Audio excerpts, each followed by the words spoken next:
दोनों के बारे में पूछ रही है। ये दोनों जो श्यामल गौर किशोर बर सुंदर सुखमा अयन, शरद सरवरी नाथ मुख शरद सरोरु नयन, कोटि मनोज लजाव निहारे। करोड़ों मनोज माने काम देव को लज्जित करने वाले हे सुमुखी आप बताइए तुम्हारे को आही, तुम्हारे माने आपके कौन है ये?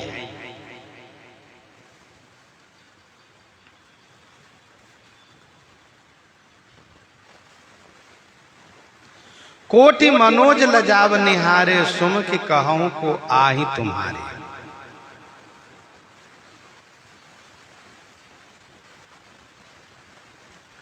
करोड़ों कामदेव को लज्जित करने वाले हैं। श्याम शरीर सुभाए सुहावन, शोभा कोटि मनोज लजावन। जैसे दीपक की संख्या बढ़ाते जाइए, बल्ब की संख्या बढ़ाते जाइए, रोशनी बढ़ती जाती है, वैसे ही कामदेव की संख्या बढ़ाते जाएं तो सुंदरता बढ़ती जाएगी। लेकिन चाहे जितने बल्ब जला दीजिए, जितने दिए जला दीजिए, सूर्य के सामने लज्जित हो जाएंगे। वैसे ही चाहे जितने कामदेव एकत्र हो जाएं, श्री राम जी के सामने सब फीके पड़ जाते हैं। अंग अंग पर बारी है ही कोटि कोटि सत काम, कोटि कोटि सत काम।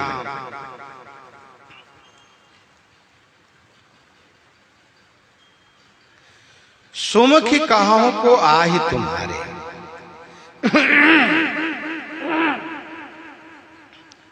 इन महिलाओं ने देखा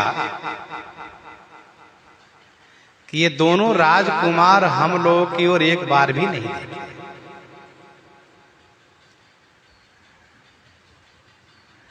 अब स्वाभाविक है कि जो बहुत अच्छे लग रहे हो, जो बहुत सुंदर लग रहे हो, तो मेरे मन में व आपके मन में ये होता है कि हमारी ओर देखें। जो बड़े सुंदर लग रहे हो, बड़े अच्छे लग रहे हो, तो उनकी ओर देखने के बाद ऐसा लगता है कि वो भी हमारी ओर एक बार देखें। ऐसे भी देखते, और यदि कहीं देख के मुस्कुरा दे तो फिर क्या कहना है। लेकिन इन महिलाओं ने देखा कि इतने देर में एक बार भी दोनों में से एक भी हम लोग की ओर नहीं देखे। गोरे वाले जो राजकुमार हैं वे सामने वाले पर दीवाने हैं, वे सामने वाले को देखते रहते बड़े की ओर।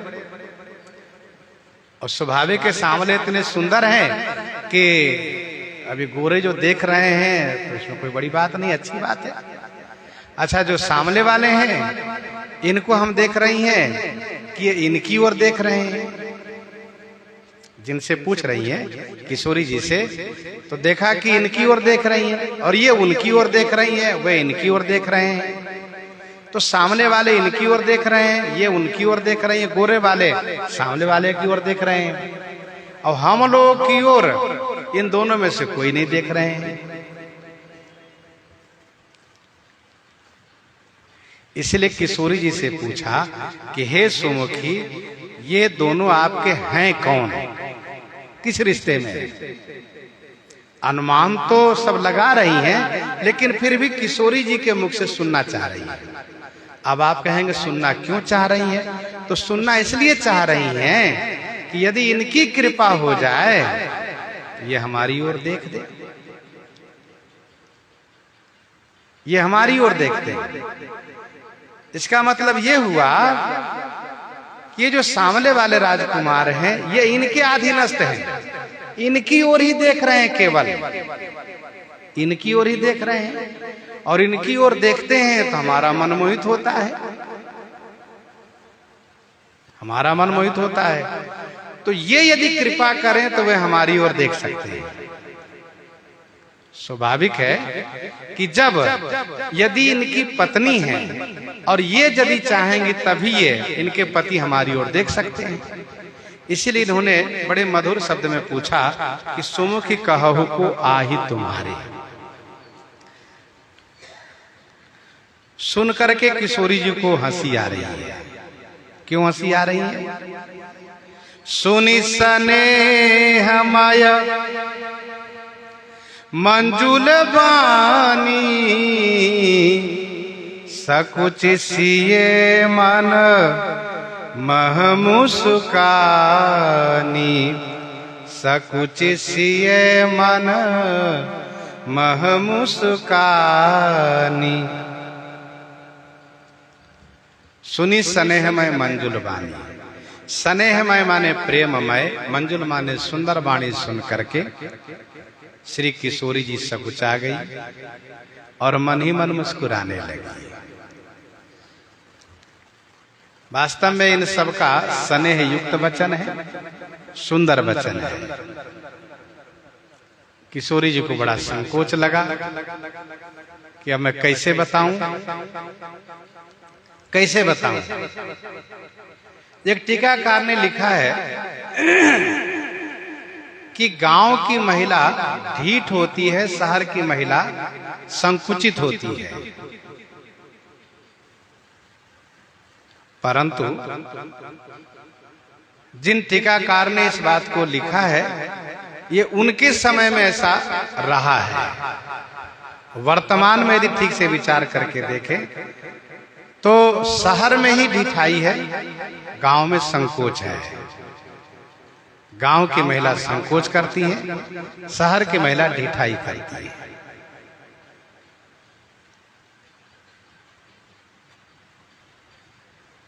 किशोरी जी संकोच कर रही हैं। सुनी स्नेहमय मंजुल बानी, सकुच सिए मन महु मुस्कानी।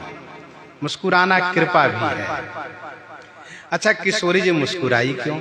इसलिए मुस्कुराई कि जहां तक देवर जी की बात है, गोरे राजकुमार जी की बात है, तो ये तो ऐसे विरक्त हैं कि ये तो अपनी स्त्री की ओर भी नहीं देखे चलते समय में।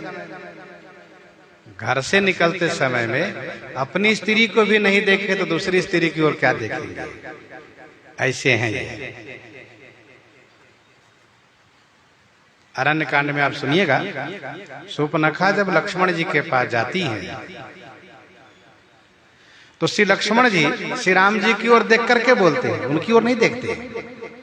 जब श्री राम जी के पास जाती है तो किशोरी जी की ओर देख करके श्री राम जी बोलते हैं। गई लक्ष्मण रिपु भगनी जानी, अब प्रभु बिलोक बोले मृदु बानी। और श्री राम जी कैसे हैं? कहा श्री राम जी का स्वभाव यह है कि सीता ही चितई कही प्रभु बाता, अहै कुमार मोर लघु भ्राता। तो श्री किशोरी जी मन ही मन मुस्कुरा रही हैं कि हमारे देवर जी तो ऐसे वैराग्यवान है कि वे किसी स्त्री की ओर देखते नहीं। जब अपनी स्त्री की ओर नहीं देखे, चलते समय में तो औरों की ओर क्या देखेंगे? और जहां तक मेरे स्वामी की बात रही तो मेरे स्वामी भी किसी की ओर देखते ही नहीं। मोहि अतिशय प्रतीति मन केरी, जही सपने ऊपर नारी न हेरी। जिनके लहाई न रिपुरन पीठी, नहीं पावई परतीय मन डीठी। तो जहां ऐसे मेरे स्वामी हैं, ऐसे मेरे देवर जी हैं, तो स्वाभाविक है कि इन महिलाओं के मन में जानने के लिए जिज्ञासा होगी ही। क्योंकि इतना वैराग्यवान, इतना धीरवान होना बड़ा कठिन होता है, असंभव सा होता है। दूसरी बात यह है, किशोरी जी इसलिए मुस्कुरा रही है कि मुझसे जानना चाह रही हैं, मुझसे पूछ रही हैं। यह एक लोक मर्यादा है, अच्छी बात है। अच्छी बात है कि यदि कोई पति पत्नी हो, कोई स्त्री पुरुष हो, और उनके बारे में यदि कोई स्त्री जानना चाह रही हो तो स्त्री को चाहिए कि पहले स्त्री से ही पूछे, एकदम से पति से नहीं पूछना चाहिए। ये लोक मर्यादा है। मान लीजिए कोई पति पत्नी है और उनके बारे में किसी स्त्री को जानने की इच्छा हो जाए तो लोक मर्यादा यह है कि वो स्त्री से पूछें, पुरुष से न पूछें। क्यों? पुरुष से पूछेंगे तो वह स्त्री नाराज होगी कि उनसे क्यों पूछ रही है। पूछने वाली पर भी नाराज होंगे और पति पर भी नाराज होंगे, और वे कहेंगे जरूर आप उनसे बात क्यों किए, आप उनको परिचय क्यों दिए। तो ये लोक मर्यादा को ध्यान में रख करके किशोरी जी बहुत प्रसन्न हो रही हैं, इन्होंने बहुत अच्छा किया, मुझसे पूछा, मेरे स्वामी से। उनसे भी तो पूछ सकती थी, लेकिन उनसे न पूछ करके मुझसे पूछी। यह लोक मर्यादा का निर्वाह है। तो किशोरी जी को बहुत अच्छा लगा, और किशोरी जी मन ही मन सोच रही कि मेरे स्वामी इनकी ओर देखें तो अच्छी बात है, इन सब पर कृपा करें तो अच्छी बात है, इन सब का भाग्य खुल जाए अच्छी बात है, लेकिन मेरे स्वामी ऐसे हैं कि इन सब की ओर देखेंगे नहीं। ये बात तो सुनी स्नेह मैं मंजुल बानी, सकुच सिए मन महू मुस्कानी। श्री किशोरी जी संकुचित होकर के मन ही मन मुस्कुराई। अब चूंकि पूछा है किशोरी जी से इन महिलाओं ने, तो बताना तो इन्हीं को है। गंभीर भाव को गंभीर आशय के किशोरी जी समझ गई कि ये सब चाहती हैं कि हमारी और दोनों राजकुमार देखें, लेकिन ये देखने वाले नहीं हैं। परंतु परिचय तो बताना चाहिए मुझे, परिचय मैं बताती हूँ। तो परिचय बताने के लिए किशोरी जी क्या करती हैं, तिन्हि बिलो की बिलोकति धरनी, दुहु संकोच सकुचति बरबरनी। अध्यात्म दृष्टि से विचार करें तो भगवान की कृपा तब होगी जब भक्ति कृपा होगी। इसलिए इन महिलाओं ने भक्ति का शरण लिया है, भक्ति का आश्रय लिया है, और भक्ति महारानी जब प्रसन्न हो जाएंगे तो भगवान तो कृपा करेंगे, स्वाभाविक रूप से कृपा करेंगे।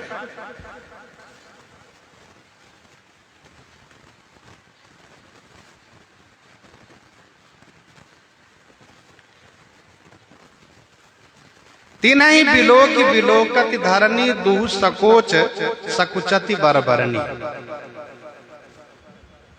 किशोरी जी का संकोच देखिए, तिनहि बिलोकी, तिनहि बिलोकी कि नहीं। इन महिलाओं को देख करके किशोरी जी धरनी बिलोकति, पृथ्वी को देखने लगे।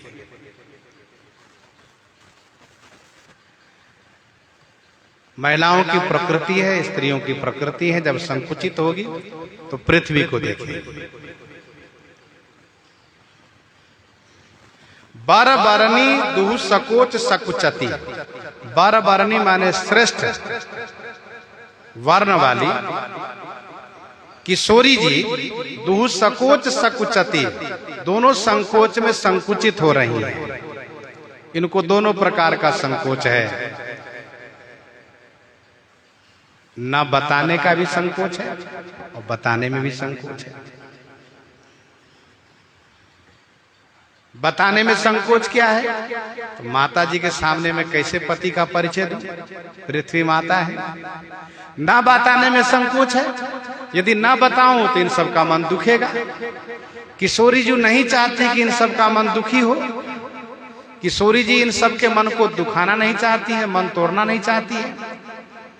तो न बताने में संकोच लग रहा है और बताने में भी संकोच लग रहा है। दो सकोच सकुचति बरनी। जैसे गुरु नृप भरत सभावलोकी, गुरु नृप भरत सभावलोकी, सकुचि राम फिर अवनी बिलोकी। श्री राम जी भी पृथ्वी देख रहे हैं, तो संकोच की ये मुद्रा है। संकुचित व्यक्ति जब शर्माता है, व्यक्ति तो भूमि को देखता है। कोई भी व्यक्ति जब शर्माता है, संकुचित होता है, तो भूमि को देखता है। यहां पर बरबरनी किशोरी जी के लिए कहा।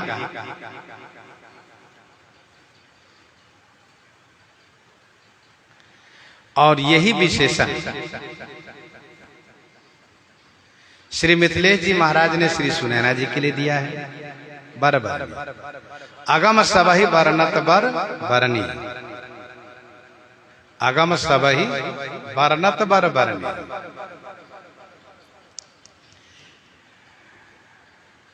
जिमि जलहीन मीन गम धरनी, तो वर वर्णी का अर्थ लोगों ने किया है श्रेष्ठ वर्ण वाली व श्रेष्ठ वर्णन करने वाली। लेकिन भारत सूत्र में बरबरनी शब्द की व्याख्या इस प्रकार से की गई है। भारत सूत्र में बरबरनी शब्द की व्याख्या इस प्रकार से की गई है। शीते सुखोषणा सर्वांगी ग्रीष्मे च सुख शीतला भर्तुर्वृत्या तु या नारी सा भवेत बरवर्णनी। शीते सुखोषणा सर्वांगी, शीत काल में सुखद हो और ग्रीष्म काल में भी सुखद हो। जैसे कुपोदकम बट छाया श्यामा स्त्री चेष्टिका गृहम शीत काले भवे दूषण मुष्ण काले च शीतलम। उस श्लोक में यह बात स्पष्ट की गई है कि कुपोदकम कुएं का जल है, बट की छाया है, श्यामा स्त्री है और ईंटे के मकान है। शीत काले भवे दूषण मुष्ण काले च शीतलम। शीत काल में उनमें उष्णता होती है, उष्ण काल में ग्रीष्म काल में उनमें शीतलता होती है। इस श्लोक में भी कुछ यही इशारा है। शीते सुखोषणा सर्वांगी, शीते माने शीत काल में, सुखोषणा सर्वांगी ग्रीष्मे च सुख शीतला भर्तुर वृत्या तु या नारी। अपने पति के लिए सेवकिनी बनकर के जो नारी रहती हो, जो अपने पति के लिए सेवकिनी बनकर के नारी रहती हो, उसी को बरबरनी कहा गया है। ऐसा भारत सूत्र में लिखा है। तीन ही बिलो की बिलोकत धरनी दू सकोच सकुचति बरबरनी। किशोरी जी ने मन बना लिया कि मुझे तो इनको बताना ही है, मैं बताऊंगी। सकुचि सप्रेम बाल मृग नयनी बोली मधुर बचन पिक बयानी। सकुचि सप्रेम बाल मृग नयनी बोली मधुर बचन पिक बयानी। बाल मृग नयनी सप्रेम सकुचि। बाल मृग माने बाल हिरण के समान नेत्र वाली किशोरी जी, सप्रेम माने प्रेम युक्त होकर के, सकुचि माने संकुचित हुई, और पिक बायनी माने कोयल के समान बोलने वाली मधुर वचन बोली। बाल मृग नयनी पिक बायनी सप्रेम सकुचि मधुर वचन बोली। जैसे इन गांव की महिलाओं में विनम्रता है, संकोच है, किशोरी जी भी प्रेम युक्त होकर के और संकुचित होकर के कोयल के समान वाणी में मीठे शब्दों में बोल रही है। किशोरी जी चाहती है कि इन सबका मन प्रसन्न हो, इन सबका मन दुखी न रहे। इसलिए इन्होंने परिचय देना शुरू किया। कहा कि सहज सुभाए सुभगतन गोरे, सहज सुभाए सुभगतन गोरे, नाम लखन लघु देवर मोरे, नाम लखन लघु देवर मोरे। किशोरी जी बहुत मधुर आवाज में, मीठी आवाज में कहती है, बहन ये जो गोरे रंग वाले हैं जो सहज माने स्वाभाविक, सहज स्वभाव, सहज है, स्वाभाविक है। सुभग माने सुंदर है, गोरे रंग वाले हैं। गौर शरीर बेस बर काछे, इनका नाम लखन है, लक्ष्मण। ये मेरे छोटे देवर जी हैं। नाम लक्ष्मण है, मोरे लघु देवर। लघु देवर का मतलब ये हुआ कि एक बड़े देवर भी है जो घर में है, और एक और छोटे देवर भी है। तो यहां पर लघु देवर कहने से एक मन में जिज्ञासा होगी कि छोटे देवर तो एक और है। तो इसीलिए इसका अर्थ इस प्रकार से किया है, इनका नाम लखन है, ये लघु माने छोटे हैं, ये मेरे देवर हैं। लघु माने छोटे हैं, ये मेरे देवर जी हैं। सहज सुभाय सुभग तन गोरे, नाम लखन लघु देवर मोरे।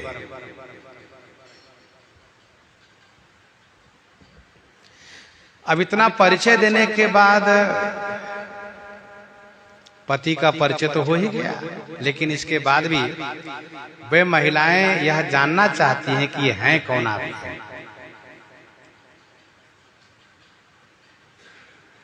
स्पष्ट रूप से इनसे जानना चाहती है। तो श्री लक्ष्मण जी का परिचय दिया, और इसके बाद बहुरी बदन विधु अंचल, ढाकी पिए तन चितई, भौह करी बाकी।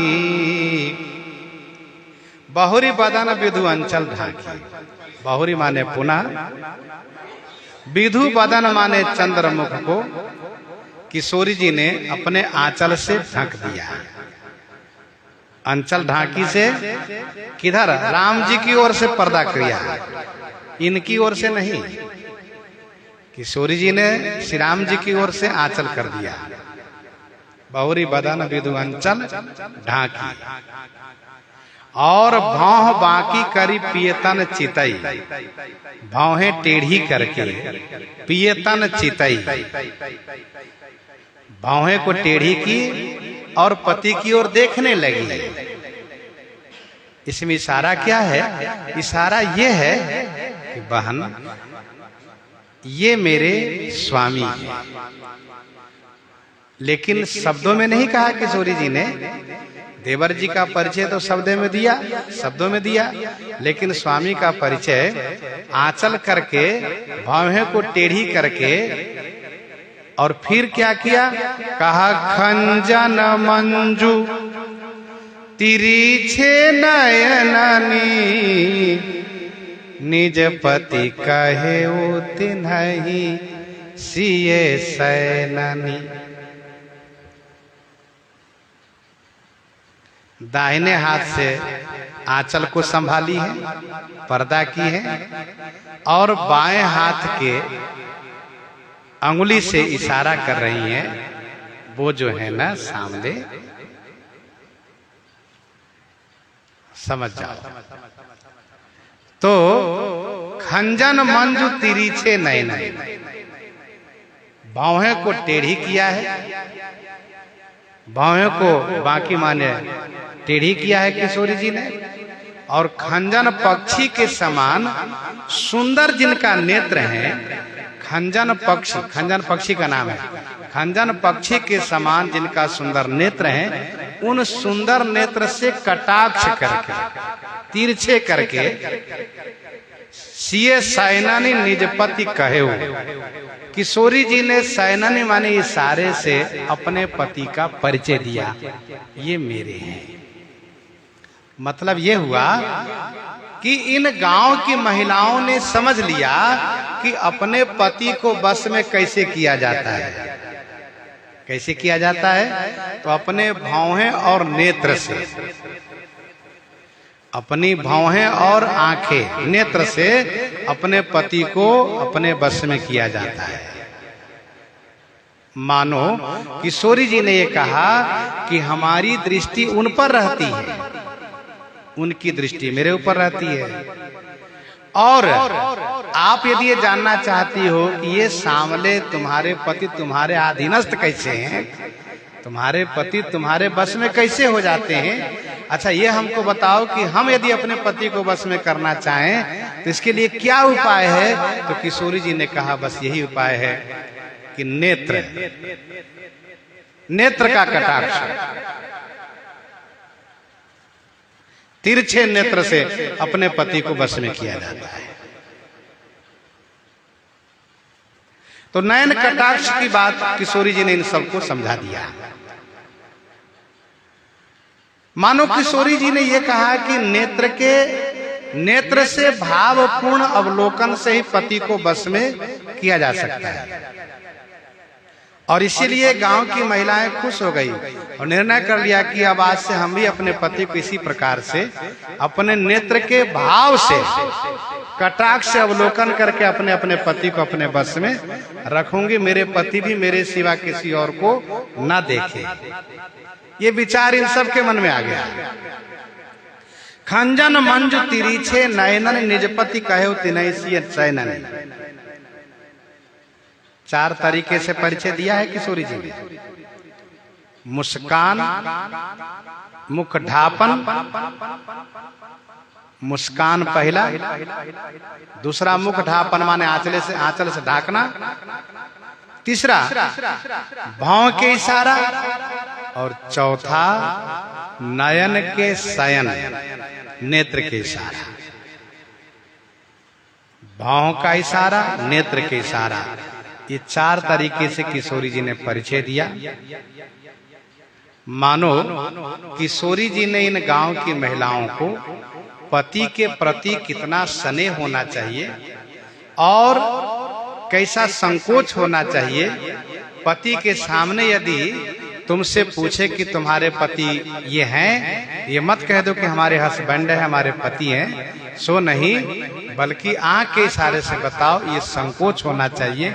ये शिक्षा किशोरी जी से गांव की महिलाओं को मिली।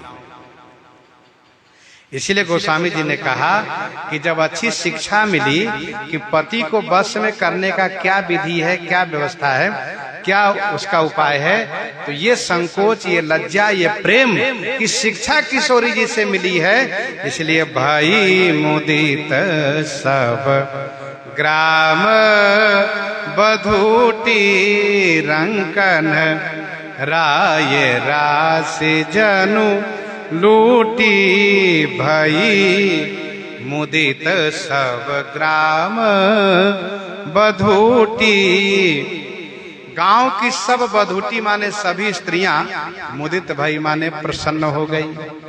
रंकन राय राशि जनु लूटी,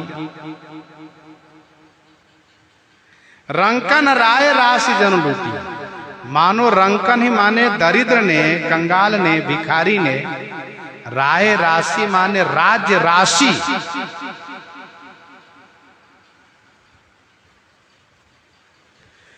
अर्थात संपत्ति की राशि को उन्होंने लूट ली है।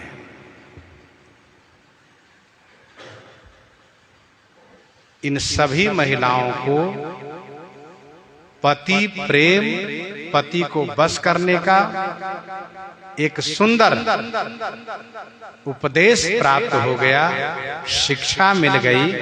इसलिए अति सप्रेम सिय पाए परी, बहुविधि देहि आशीष, सदा सुहागिन होहु तुम, जब लगी महियहि शीस, जब लगी महियहि शीस। आशीर्वाद दे रही हैं, प्रार्थना कर रही हैं कि फिर से आप हमको दर्शन दीजिएगा। प्रसंग को हम आप यहीं पर हृदयांगम करते हुए आइए श्रवण करते हैं श्री भक्तमाल जी से।